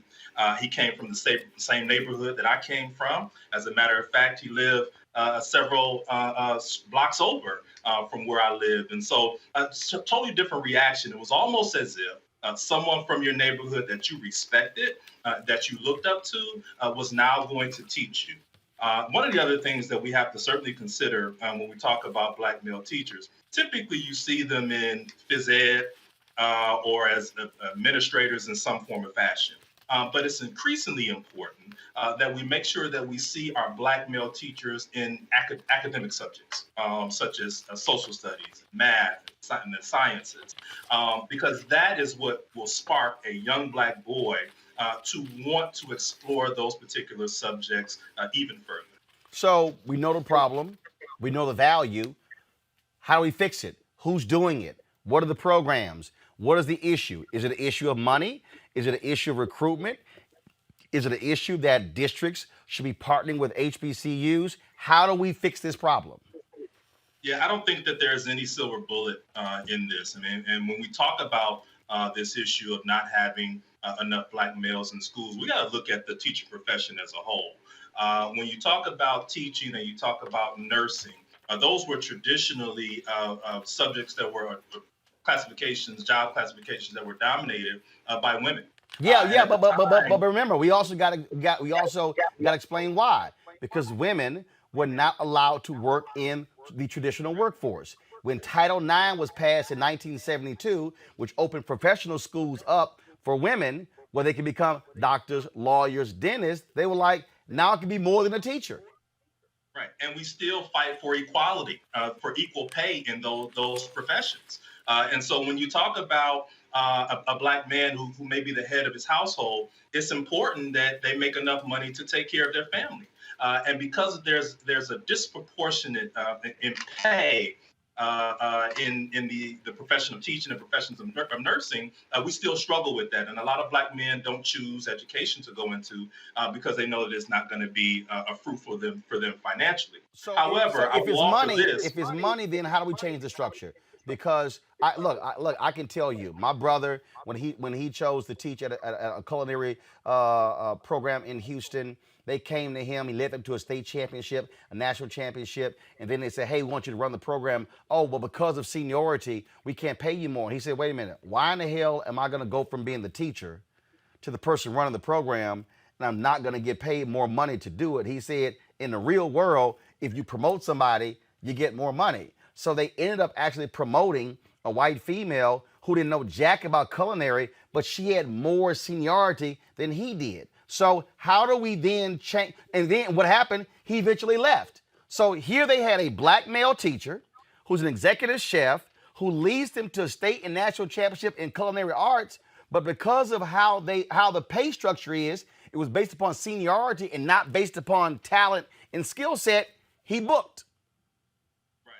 And it happens all over this country, and particularly in urban settings. But I think what we have to do is make sure that school districts actually target black males to come in to teach, be it going to HBCUs and actually recruiting teachers. But it's also the freedom to teach and the freedom to explore, the freedom to go about it in a way that you can reach children.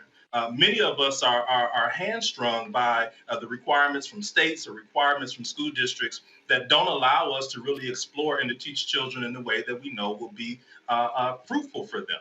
Obviously, pay and the pay structures are an issue, and we really have to work to try to get those up to speed to really make sure that we're going after those targeted areas that are of importance to our black children. But at the same time, we have to make sure that when we recruit them, that we give them the support that they need so that they can continue and not want to leave the profession. But see, on the point you made there, and look, man, I've made it clear to people, Very simply, that is, I support every means of education. Traditional school, public school, charter school, magnet school, online school, home school, technical school. For me, it's just got to work. And what you just described there, again, is the struggle that a lot of people have with traditional school system because that lack of freedom. And I think also the lack is, and I think again, one of the things, and I'm telling you, look, my sister's a teacher, my younger sister's a teacher, my middle sister was a teacher's aide, my brother also taught. I'm the only one who didn't go into the classroom because I probably would choke a kid to death because I ain't got that much patience. I'm just letting you know, I ain't got that much. So God bless y'all for having the level of patience to teach. I'm just saying, I appreciate it. But this is the deal that I have said this for years. The teaching profession, they're not going to get an increase unless they confront the financial restrictions. If you are a person who can go into another area and you can make coming out, you can make 60, 65, 70, 75 or whatever, we can throw all kinds of different numbers, they have to adjust that because people are not just gonna say, I'm gonna like the old way, I'll teach 30 years and get my payoff when I get my pension. This generation is simply not doing that. That's a true statement, and I don't disagree with you that the pay structure has to change. And it's more than just what happens at the local school level. It's also what happens at the state level. Look, these school districts, and particularly those in urban areas such as Detroit, have to be funded in a way that we're able to raise salaries for workers all across our state, all across our school districts. And, when you talk about the fact that you were really battling with other industries to really pay people well and get the quality people that we need, pay is always going to be an issue. Here in Detroit, we've been able to do some things to attract teachers that have been pretty groundbreaking. We were able to raise salaries for beginning teachers. We're able to really move our teachers on the salary schedule who have been here. But obviously, we're going to value the folks who have done the job and have paid their dues, and the folks that have proven to be quality workers. And so certainly we have to make the steps and the strides to take care of the folks who are existing. But you're absolutely right. It's going to be an issue for folks until our school districts, particularly those in urban areas, are funded the way that they should. All right, Terrence Martin Sr., we really appreciate it. Thank you so very much. Thank you. All right. Mustafa, on this point, first of all, look, I got three brothers here, you as well as Michael. Rena had to go, so I certainly appreciate her joining us on the show today. Mustafa, again, when you start breaking this thing down, when you start looking at to me, when people say we got a problem with lack of black male teachers, then you have to zero in on exactly what the problem is. And I'm telling you, my brother went through it. He was like, y'all, I am not about to sit here and give my all and do all these things if you're not going to pay competitive salaries. And that is a fundamental issue that districts, that unions, that politicians, everybody is going to have to deal with, because the marketplace is about you better than them, yo, you get more. And that's going to have to be dealt with, because I'm telling you, I hear from brothers, man, I would love to teach, but I'm not about to teach for no $32,000 or $28,000. Go ahead. Yeah. I've heard the exact same thing time and time again. I mean, we're blessed that a couple of my line brothers are actually teachers, but they even talked about in the early days of their teaching careers, really not being able to, they were having a hard time just surviving, especially when they lived in certain areas where, if you wasn't making $60,000, $70,000 a year, you were almost living, paycheck to paycheck without a doubt. I mean, it comes down to this. We have to prioritize the things that we find value in. And if education is one of those, then, we got to make sure that the money is coming with that. And the other part, too, is the pipeline. So, for certain skills, we will create this pipeline early on so that folks get all these various skills that they need, so that by the time they get to college, they're well prepared, and then they're actually ready, to move out into the real world. So, in our STEM programs, lots of times the folks who go through STEM are not thinking about being teachers. They're thinking about being scientists or engineers or some of the other things. Sometimes math may be, but they're usually thinking about it at a much higher level, teaching in college or something like that.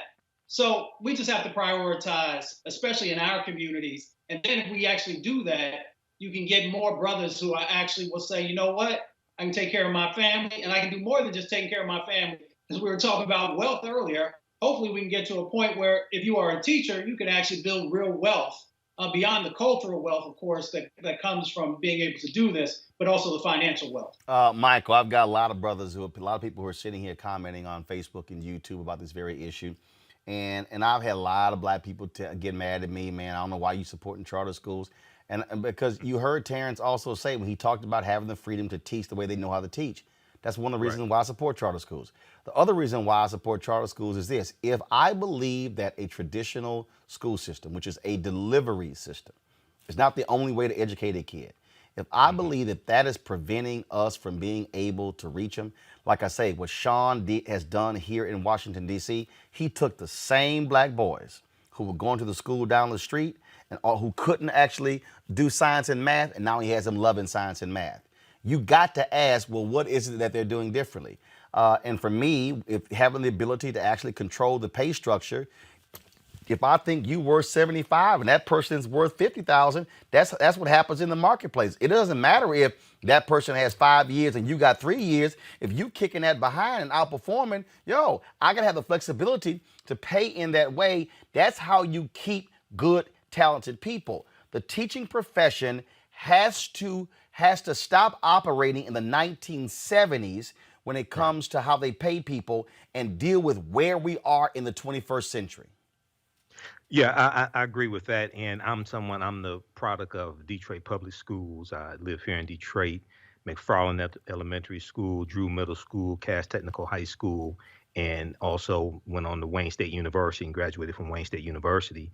And my mother was a teacher in Detroit Public Schools as well. I come from a long line of teachers.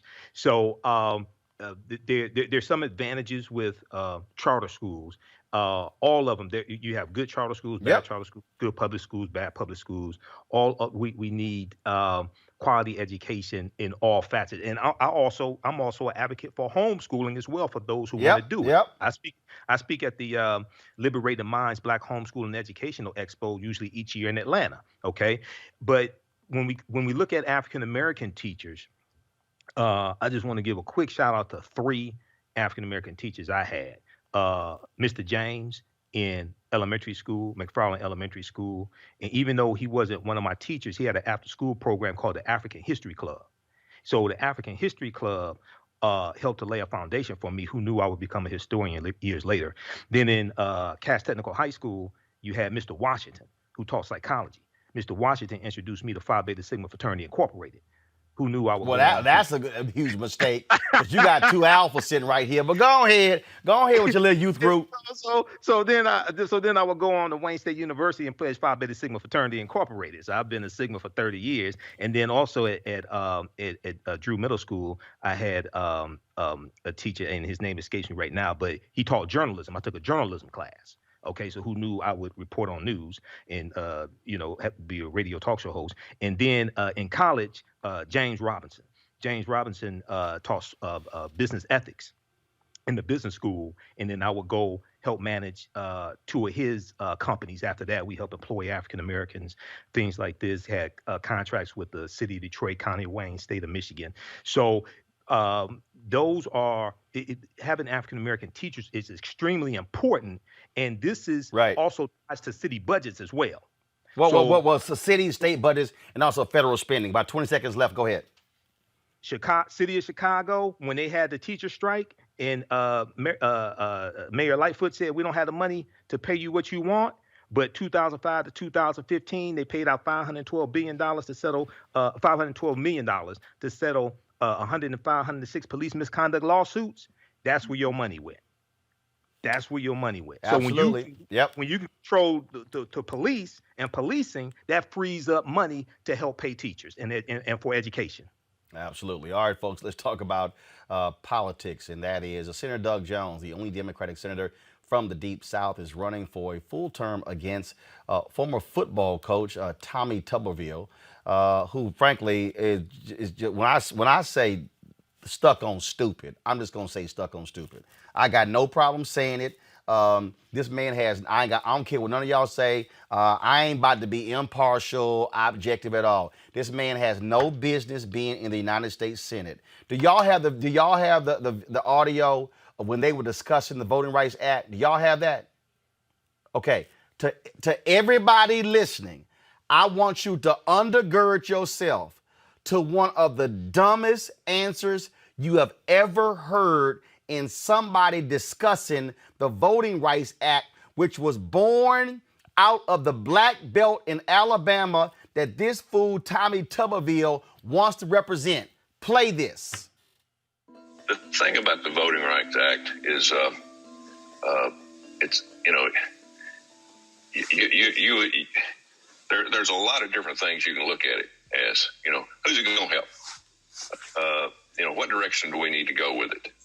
I think it's important that with everything we do, we keep secure. We keep an eye on it. It's run by our government, and it's run to the point that it's got structure to it. It's like education. I mean, it's got to have structure. Now, for some reason, we look at things to change, to think we're going to make it better, but we better do a lot of work on it before we make that change. What the hell was he talking about, Senator Jones?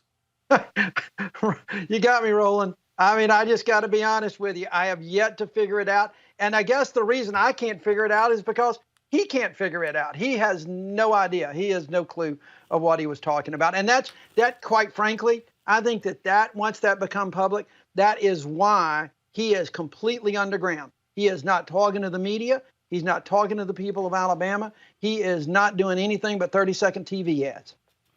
The thing here is the man wants to be the United States Senator from Alabama. What the hell has he done other than coach football? Well, he's actually done a few things that are not so good. He coached football, but he quit those last 4 jobs. He tried to run a hedge fund for a year between his Auburn job and Texas Tech. Got money, millions of dollars with him and a partner for people investing, telling those folks that he was going to watch over their money, review their investments and all. Then he quit on them, went to Texas, and guess what happened? His partner embezzled all the money, and he ended up getting sued. He had to settle with the investors. He quit on everybody. That's the main thing. He's even, he's got a charity fund out there that he raises money for, supposedly for veterans. But the records show that out of every dollar he's raised, only 18 cents go to veterans. So that's the record that he's got to deal with. And he's not engaged. He's not trying to be a U.S. Senator. And I think the very fact that non-answer on the voting rights should just disqualify him from being a U.S. Senator from Alabama, even being a U.S. Senate candidate from Alabama. And what I need people to understand, and is it resonating there? Because we're talking about Alabama. We're talking about Birmingham. We're talking about Montgomery bus boycott. We're talking about Selma. We're talking about Bloody Sunday. We're talking about, again, folk who put it on the line, the foot soldiers. And it has to be shocking, stunning, and embarrassing to them to have somebody who clearly has no damn clue what the Voting Rights Act is, and he is going to be their representative in the U.S. Senate? One of the two? I tell you, it's energizing a lot of people to get out to vote. We got some early voting going on now in Alabama. It's an absentee ballot process, but we got folks engaged in getting out to vote in record numbers. There's some things going on even on a Saturday tomorrow here in Birmingham, Jefferson County. So it's energized a lot of people. And for a lot of other folks, it's just got folks scratching their head about why does he really want to do this? He hadn't even lived in Alabama, and he's just moved to Alabama 18 months ago as an ego trip to run for the United States Senate. So there's a lot of things out there, Roland. People are beginning as, wait. Well, hold up. He has only lived in Alabama for the last 18 months? Yeah, that's right. No, look, He lived in Alabama from like 1999 to 2008. He's not born here, never lived in Alabama until he started coaching at Auburn. As soon as he left and quit coaching at Auburn, he stayed around for another year running that hedge fund, then moved to Texas, then moved to Cincinnati. And then after that, he's got a big old house down on Santa Rosa Beach. He's had a lake house, a vacation property that he sold a couple years in Alabama. But he's not lived in Alabama and moved to Alabama literally to run for the United States Senate just about, I guess it's about 2 years ago now. He didn't even vote in Alabama in 2018. When the election was held in 2018, he was not a registered voter in the state of Alabama. And that's a fact. He just moved to run for the Senate. This is a kind of an ego trip. And you know me, you and I've talked about this a long time. I'm born and bred here, lived here all my life. And Alabama runs deep in my blood, and it's really kind of shocking that he would come and try to do this. But the fact is, we're okay. We're moving in the right direction. This race feels so much like it did in 2017 when we ultimately won that race. This is again, as I'm and Mustafa and Michael prepare your questions for Senator Doug Jones. The thing that I still grapple with, and I get it. I get Alabama is deep red, but at some point, common sense has to set in. Y'all haven't had any debates, right? No. He will not. He didn't even debate Jeff Sessions, and if he's not going to debate Sessions, he's sure as hell not going to debate me. He's not only not debating now. I'm telling you. This guy's staying underground. They've got him. You remember the old Get Smart show? You know, yep. You know, in the cone of silence. Yeah. They have him in a cone of silence because he is not talking to the media. Even when he goes to some of his own Republican clubs, they don't let him speak to the group. He just kind of works the crowd a little bit and shakes hands. And it's because of that Voting Rights Act, and because that's going to be his non-answer to just about any substantive question that he gets. His only message is, I support Donald Trump. That's just it. And we're out there every day. We're out there doing shows like yours. I've been all day today on the phone with media interviews all day long today because, people ask me about the media. The question that media phrases, what do you make of him not talking to the media? And I said, well, wait a minute. It's not that he's not talking to the media. You guys are the microphones to the public. He's not talking to the people of Alabama when he's not talking to the media. And I think that that's really important. And people are beginning to take notice. They're wondering, why is he even here? Why is he running for this office? What's up with this guy? Mustafa, you got a question for Senator Doug Jones? Yes, Senator Jones, thank you for being a champion for civil rights because I know your record over the years. My question for you is, what is your vision for Alabama? Oh, my vision for Alabama is one of an inclusive society. And I think we proved that. I think we proved in 2017 that Alabama has got our best foot forward that people a lot around the country hadn't always seen. They think about us sometimes in old days in black and white images. But there's so many incredible things going on in the state. It's a state of incredible diversity and natural resources. We've got a good business climate for folks, but we've got a good working climate for folks. And so my vision is to really represent that. That's why my campaign slogan is One Alabama, so that folks know when they've got a United States senator, I'm not representing just a privileged few.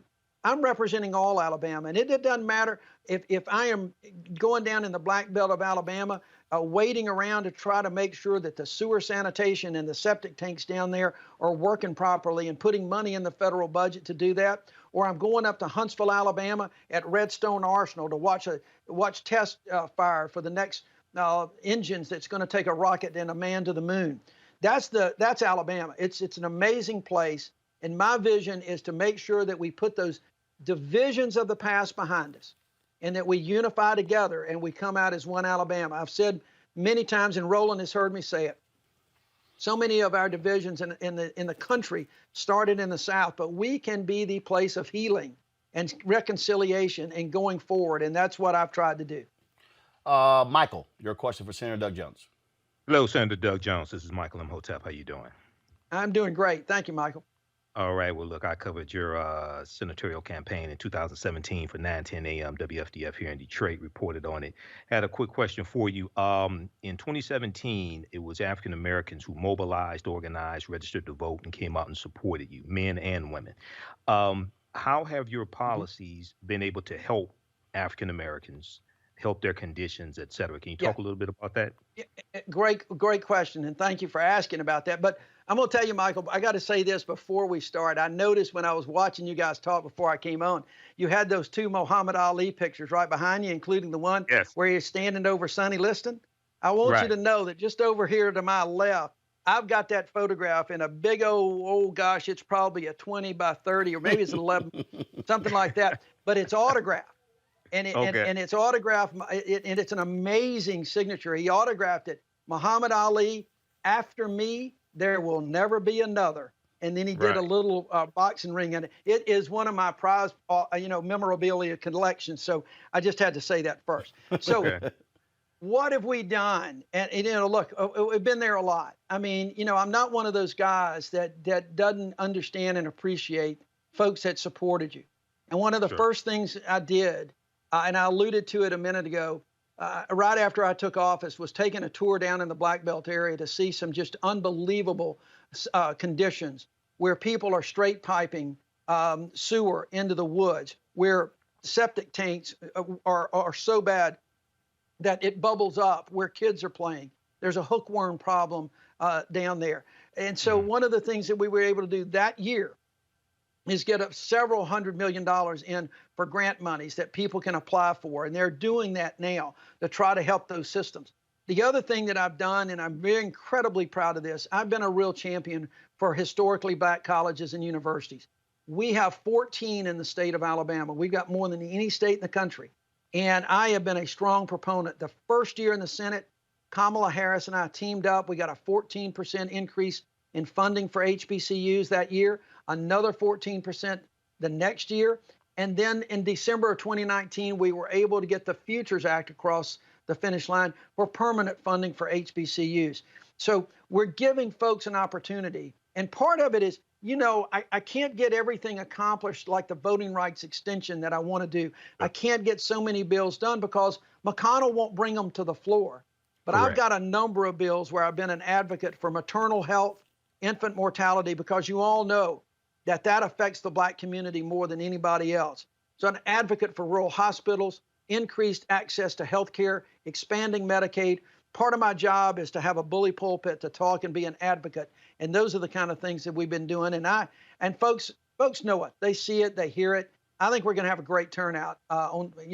We're having great turnouts already, but by the time the votes are all counted, we're going to have a great turnout for this election.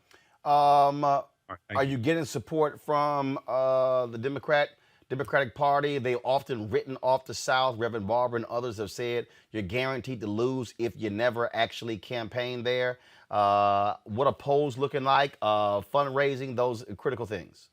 Well, fundraising has gone well. I wish I could say it's gone as well as Jamie Harrison in South Carolina, but that's just out in the stratosphere. But it's gone well. We've been up and doing a lot of things. Let me talk about the party first. There's been, Tom Perez and I talk a lot, and he has been trying to do a lot of help. My colleagues in the Senate, individually, my colleagues have been awesome.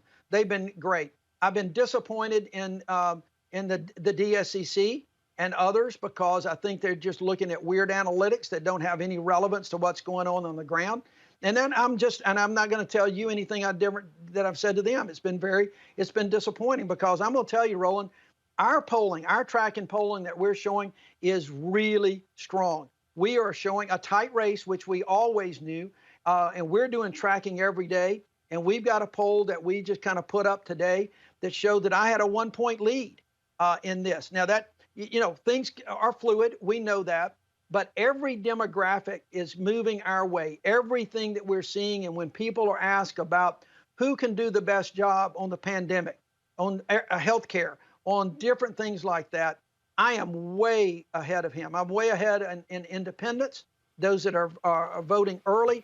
And on the experience question, it's really lopsided when they said, who's got the experience to be a United States Senator? So our polling has us right there ahead, all within the margin of error, of course, and that's why fundraising is so important for us in these final 2 weeks, so we can stay up.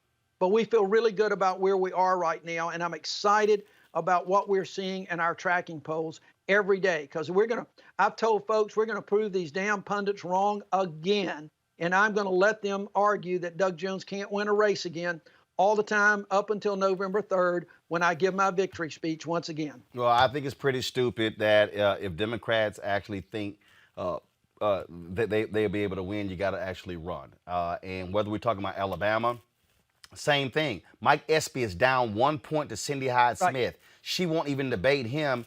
And the DSCC is doing the exact same thing. He just released some fundraising numbers, best ever as well, because other people out there are pushing it.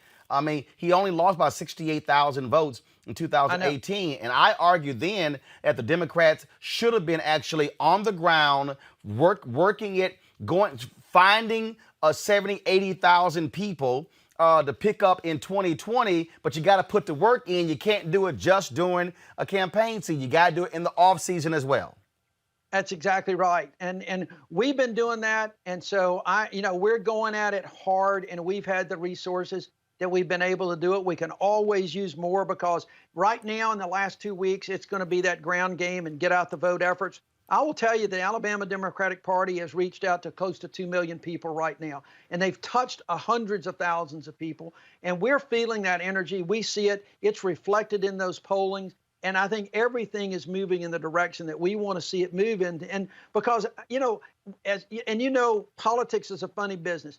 As folks focus in on the election, they focus in on who's going to best lead them, who's going to best have their back. Not the back of Donald Trump, not the back even of Joe Biden, but the backs of the people of Alabama. And that's where I've got the record that I'm really proud of, and I think people see that. All right. Well, for all the folks who watch our show, tell your family members they're in Alabama, get registered, vote. It's important. Use the power of the ballot, and don't assume. And I've seen this, Senator Doug Jones. I've had some black people say, well, I live in Alabama, my vote doesn't count. Your vote definitely doesn't count if you never cast it. That's exactly right. And Roland, you're absolutely right about that. And all you got to do is look in the camera right now. I am Exhibit A of what happens when you get out to vote. That's what happened. Good things happen when we can get out and vote in numbers. So you're absolutely right. Don't sit back. Get your friends, get your neighbors, and everybody in your family. Let's get out to vote, because we've got the numbers to do it for sure. All right, Senator Doug Jones of Alabama. We surely appreciate it. Good luck. Thank you. Take care, guys. Thank you very much. All right, y'all. I just got it for y'all. Just play one last time. Y'all cue up. I just got to play with y'all with this top fool, Tommy Tuberville. If y'all are stuck on the fence about voting, listen to this fool, Tommy Tuberville, discuss the Voting Rights Act. Y'all go ahead and play it. This should make you want to go vote today. The thing about the Voting Rights Act is it's, there's a lot of different things you can look at it as. Who's it going to help? What direction do we need to go with it? I think it's important that with everything we do, we keep secure. We keep an eye on it. It's run by our government, and it's run to the point that it's got structure to it. It's like education. I mean, it's got to have structure. Now, for some reason, we look at things to change, to think we're going to make it better, but we'd better do a lot of work on it before we make that change.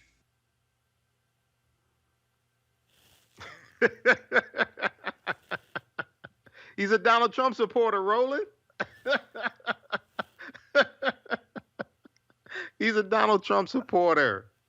They don't have to make sense. They just have to get elected.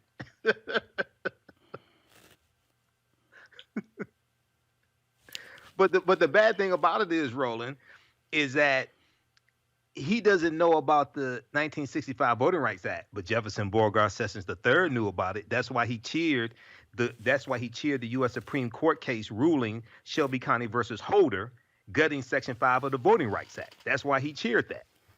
So we have to study history and law. All this is connected. Politics is the legal distribution of scarce wealth, power, and resources, and the writing of laws, statutes, ordinances, amendments, and treaties, their adoption, interpretation, and enforcement. All this is connected, in the 1965 Voting Rights Act came out of a historical context, a historical fight, but it influenced the 2016 presidential election because there were 868 fewer polling places to vote at, and the majority of those were in communities that had high African-American, Hispanic population. Mustafa, you know what? I'm going to play that every day. Exactly. I got to play that every single day in order to get every black person in Alabama to vote for Doug Jones and not put that dumbass, Tommy Tuberville, in the United States Senate. Every black person in Alabama should be mad as hell that there's somebody who's even has the audacity to run for the office and has no idea what he's talking about something that is so critical. You know, the roots of the civil rights movement run through Alabama. I mean, it's just amazing. But it literally did sound like Trump speaking, because there's no depth to anything that they focus on. It is all about slogans, because they know slogans. And that was a unintelligent, I don't even have the words to describe how it was just illiterate. And I don't want to be disrespectful to anyone, but it was so illiterate in the way that he put words together that had no meaning and no connection to the question that was asked. I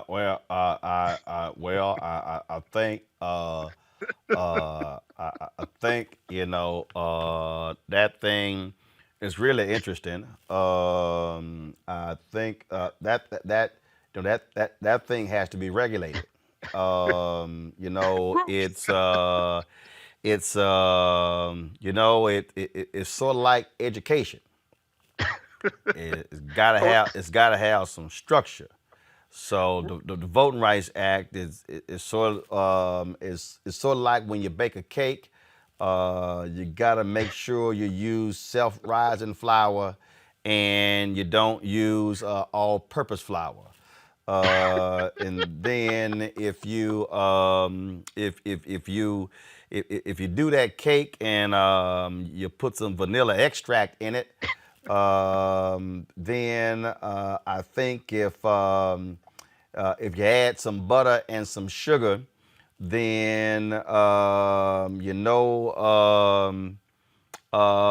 we just gotta regulate it. That's literally what the hell he just said about the 1965 Voting Rights Act, which is arguably one of the most important bills ever passed in American history. And this fool, I'm playing that every day. So control room, y'all might well put that on the list. I'm playing that twice an hour. I'm going to play that in a 6 o'clock hour and a 7 o'clock hour. I'm going to play that every day, because if somebody that stupid has no business being in the United States Senate. That's it. I'm done. All right. Michael, Mustafa, I appreciate it. Rena Shaw, thank you for joining us on the panel today. Thank you so very much, folks. If y'all want to support what we do at Roland Martin Unfiltered, you see the kind of conversations we have. It's not what you're going to find anywhere else. We do this every single day. My man Keenan sent me the update. We have 13,134 members of our Bring the Funk fan club. Our goal, we want to have by the end of this year, 20,000. So we are 6,966 away from that goal. Y'all, you can join via Cash App, PayPal, Venmo, Cash App $RM Unfiltered, PayPal.me/R Martin Unfiltered, Venmo.com/RM Unfiltered. You can send a money order to New Vision Media Inc., NU Vision Media Inc., 1625 K Street Northwest, Suite 400, Washington, D.C., 2006. folks. We've got some great things. We got some great things that are coming up. And so we certainly want you to support what we do. The kind of coverage that we're doing. We're going to have more senatorial candidates on. We got black women who run, 4 black women who are running statewide in North Carolina. We're going to have them on the show next week as well. I'm trying to work out to do our broadcast from Detroit, to do a sit-down Q&A with Senator Gary Peters, who's running for re-election. I hope we'll take the show to Mississippi, do the exact same thing with Mike Espy. I want to go to South Carolina, do the exact same thing with Jamie Harrison, and go to Atlanta, do the exact same thing with Reverend Raphael Warnock, who is running in Georgia. And so lots of different things that are going on, folks. And so we want you to support all that we do. So please, your dollars make all of this possible. Folks, y'all be sure to have a fabulous weekend. I will see y'all on Monday. Holla!